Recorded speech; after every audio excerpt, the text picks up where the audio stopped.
Hey, what's up? It's Rob Eberle, and this is Questions on the Red Couch. Am I good to? Oh, okay, okay, sick, sick.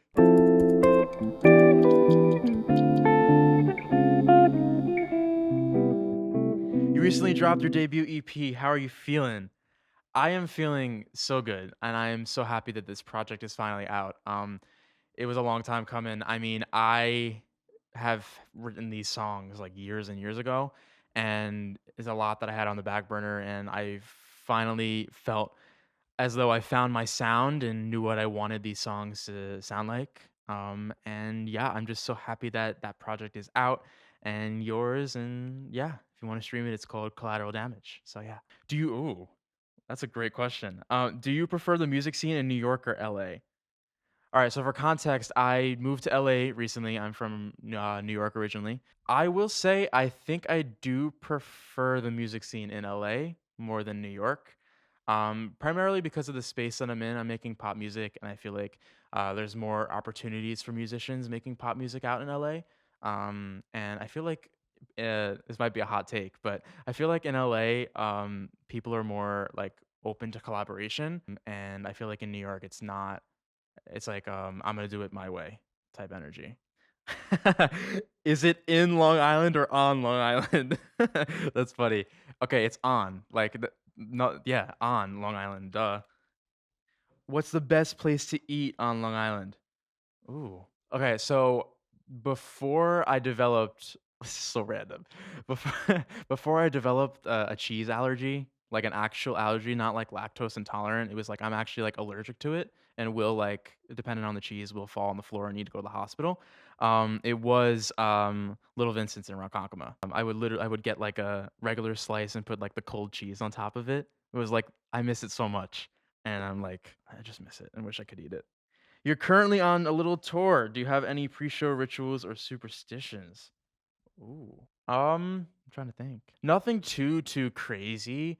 Performing is my favorite part of anything artist wise. Like beats songwriting for me, beats like being in the studio. Like I love to perform. It's my favorite thing to do. So I definitely like do like a very intense vocal warm up beforehand. So I definitely would say that's like a thing that I usually do. Other than that, nothing like too wild and crazy. Most embarrassing high school experience. Now, most of my high school journey was because of COVID. I think I was a sophomore in high school when COVID happened, and like, yeah, it was terrible. Um, and yeah, I mean, I guess this wasn't embarrassing as much as for me, but it was probably embarrassing for them as I look at it. I was bullied extremely in high school. Um, so yeah, that's kind of embarrassing if you're still not being kind to people. Describe the creative process behind Half of You. So this was a fun one. So this song was originally called Wanting More, and I wrote this song on my piano back home on Long Island, and it was very minor, like more minor than it is now. Didn't really workshop the lyrics at all, and I actually ended up producing it out myself and releasing it on an EP that does not exist anymore. Because I've gone through a lot of like trying to, like I said before, trying to figure out like what I want my music to sound like, and I just felt like this was not the way to go. So I wanted to give the song a second life. I pulled it down and brought it to this producer duo. Their names are Jackson and Ryder. They're absolutely incredible. And when I was still living in New York, I brought it to them, and we just kind of sat down in the studio and tore the entire song apart and put it back together piece by piece. And it was so fun. Like I remember we only used live instruments for that. Like there's nothing that was MIDI at all. Like all the synth sounds that you hear are actual like Juno synths and like actual like keyboards and stuff like that. And one thing that's like a highlight for me is I remember we tracked a live drum set through a bunch of guitar pedals, which is so strange and something that I would like why would you do such a thing? But it ended up being so sick, and I'm so happy that we did it. And I also remember we wanted this like very specific crash sound in the bridge, and we mic'd up like a Fender like reverb amp, and rider like picked it up and dropped it, and the spring went,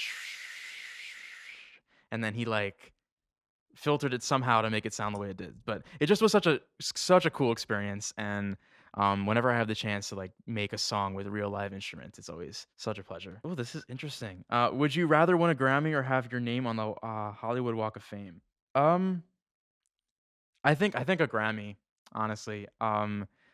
That's like a dream of mine. Um, yeah, I look up to like Billie Eilish extremely, as you all know probably, and when she swept the Grammys in 2020, I think it was so inspiring, and I was like, I want to do that. So hopefully one day that'll be really really amazing. Oh, this is a heavy one.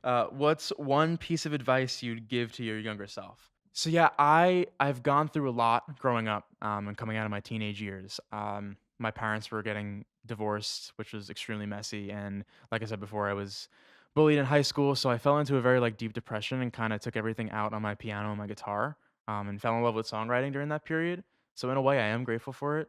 Um, but honestly, like it's probably so cliche, but I would probably tell myself just to continue to push through because honestly, like there was a point in time where I was just ready to give up, and yeah, it felt like I had no one, and I kept spiraling and spiraling, and yeah, I just as cliche as that might sound, like I just wish that like I pushed through a little bit more and tried to do other things myself that made me happy, and not trying to like live up to other people's expectations. And that's it. That was so fun.